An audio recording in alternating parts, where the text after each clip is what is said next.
Oh, we're not done with the negativity yet. Absolutely not. Ooh, who's your vote? Oh, it's absolutely Brandon Staley. He probably just lost his job. He probably just lost his job. I'm not even joking. And then my prediction shall come true. Sean Payton to the LA Chargers. Yeah, that's what everybody thinks, right? Yeah. I can see that for sure. I think it's the best fit for Sean Payton personally, and I said that's why it is honestly why I took the Jaguars on the money line, is because Staley does Staley things during the playoffs or just in games in general. So I just don't think he's a great coach. This one might have cost him his job for sure. I think the Chargers should go all in and get Matt Ryan for their quarterback and see how many leads they can blow at a historic rate. Because imagine if Brandon Staley's the coach and Matt Ryan is your quarterback, no lead is safe. You could be up 51-0. Stop it. Stop the Matt Ryan. Why? Right now. Hey, listen, he was my quarter. I will do a Terrell Owens right now, start crying and say, that's my quarterback. Yeah, I would cry too if Matt Ryan was my quarterback. He was my quarterback for a very long time. I think he's a very great quarterback. But, yes, he will go down in the annals of NFL history as the guy that gave up the two biggest leads ever in NFL history. One in the Super Bowl and then one just horrible. All right, David. We got to get to some let's positivity transition. I got to shake this off now. Thanks a lot. Let's get to the actual MVP candidates for this week. Number 1, Daniel Jones, quarterback for the New York Giants, threw for 301 yards and ran for another 78 yards, threw for 2 touchdowns as well, as New York beat Minnesota 31-24. New York wins their first playoff game in 11 years as the number 6 seed. Nominee number 2, Brock Purdy, quarterback, San Francisco 49ers, continues his undefeated streak as he threw for 332 yards and 3 touchdowns in the 49ers come-from-behind win over Seattle on Saturday. Purdy also ran for a touchdown as well. Purdy has won 6 straight games, and his 332 yards passing on Saturday is the second most in NFL history for a rookie. Nominee number 3 is a duo. It will be Stephon Diggs and Gabe Davis, wide receivers for the Bills. The tandem combined for 13 catches, 227 yards, and a touchdown in Buffalo's 34-31 win over Miami. The 227 yards for Diggs and Davis were more than the entire Miami offense through the air. And nominee number 4, Sam Hubbard, Cincinnati defensive end, a 6'5", 265-pound defensive end, returned a fumble 98 yards for a touchdown in the fourth quarter of the Bengals' 24-17 win over Baltimore. Hubbard's fumble return was the longest in NFL play history. Jenks, who is your Monday MVP? Any dimes, baby. Daniel Jones, MVP. I loved his performance. He was awesome yesterday. Like you said, and he set an NFL record yesterday. That's the first time in NFL history a quarterback has thrown for at least 300 yards, run for 70 yards, and accounted for at least 2 touchdowns in the air. And you can say what you want about where you gauge him as far as quarterbacks in the NFL, but at the end of the day, he was a huge part. He was carving up the Vikings yesterday, and I love that after the game, Saquon Barkley said Daniel Jones is elite. I don't think Daniel Jones is elite, but the broader point is it doesn't matter. What matters is that his players, his teammates, believe in him. And also, look at the offensive weapons on this Giants team. Like, that's just ... Like, they don't have anyone on this team, but they find a way to win. This is a guy who can get it done with his legs, and he has been criticized again and again and again. But here he is in his 4th year, playing better, led the Giants to the playoffs for a guy who has received, and a lot of it was warranted, a lot of criticism during his career. When they chose him, there was all sorts of outrage, like, I can't believe we're choosing this guy. For him to be in this moment, leading a team to a victory on the road, setting an NFL record while he's at it with not a lot of weapons and his star running back believing in him, Good on Daniel Jones. Danny Dimes, your MVP. I think you could probably make a case for just about everybody on this list because I don't think there's really one candidate that runs away with this award for me. I think I'm going to go with Daniel Jones as well, just because he did put historic numbers up for a New York Giants team that really, really wanted a playoff win. It's been a long time since the Giants were relevant, and what a turnaround for this G-Men team led by Brian Dable. I believe Brian Dable deserves some of the credit here for this win as well. And also, Saquon was good in the receiving game too. So it wasn't just Daniel Jones.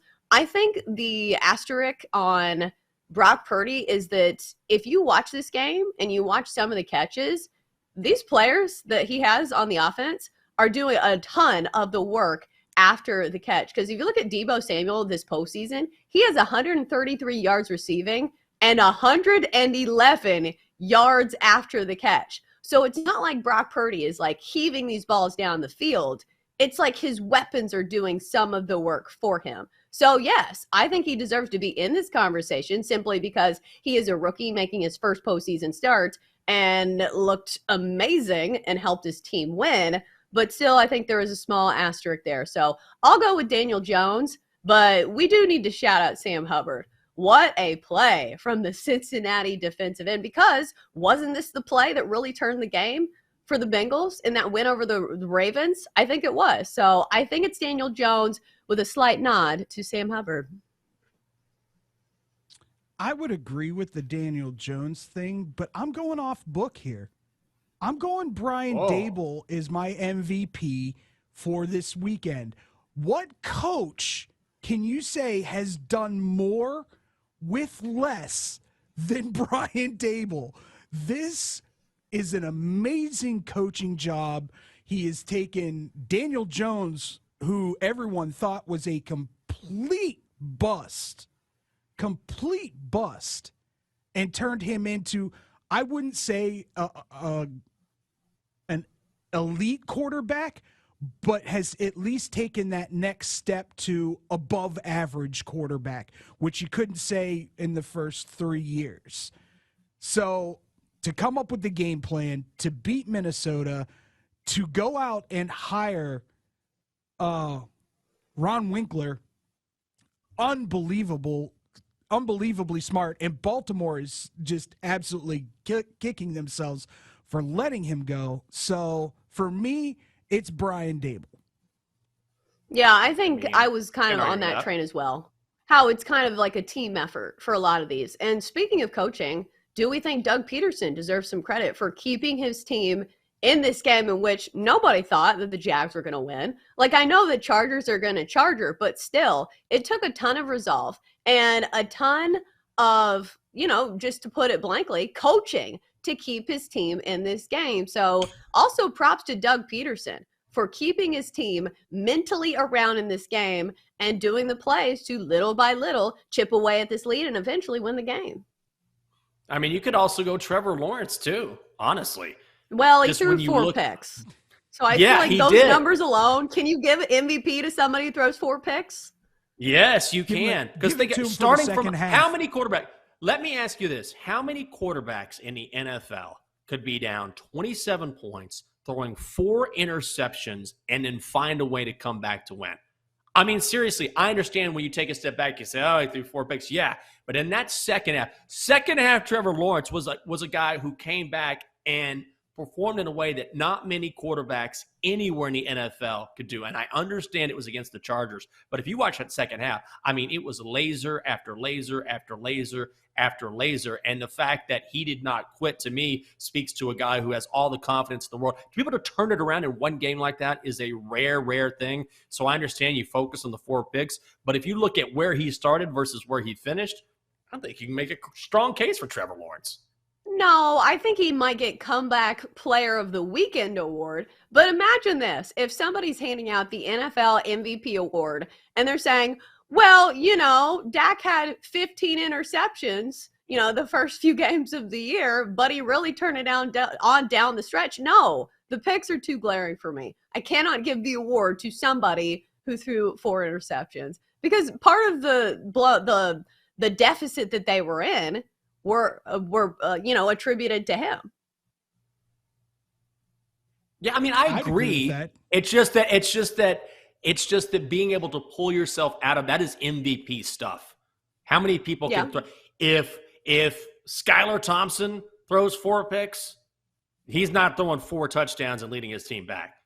If most quarterbacks in the NFL throw 4 picks and they're down 27 points, they don't have the talent. Matt just put in the chat. Josh Allen might, and Josh Allen. I was going to is say, an MVP Skylar candidate. Thompson's not the quarterback I'd be like comparing other quarterbacks to.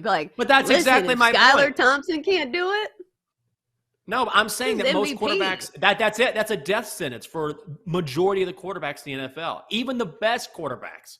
Like, there's a reason why that's happened once before in NFL playoff history. This is a common thing. The best quarterbacks in the game could rarely come back from 27 points down and 4 picks and then go, all right, I'm going to rally and I'll throw 4 touchdowns.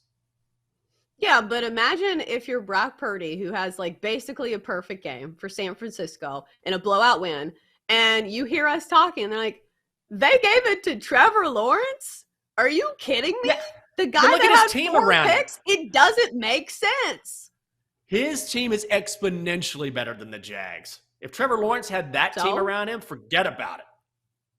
This is like the conversation of people saying TCU didn't deserve to be in the national championship. They won the games. Those are the rules, my friends. You got to play by them. I'm not giving MVP to anybody through 4 picks, Jenks.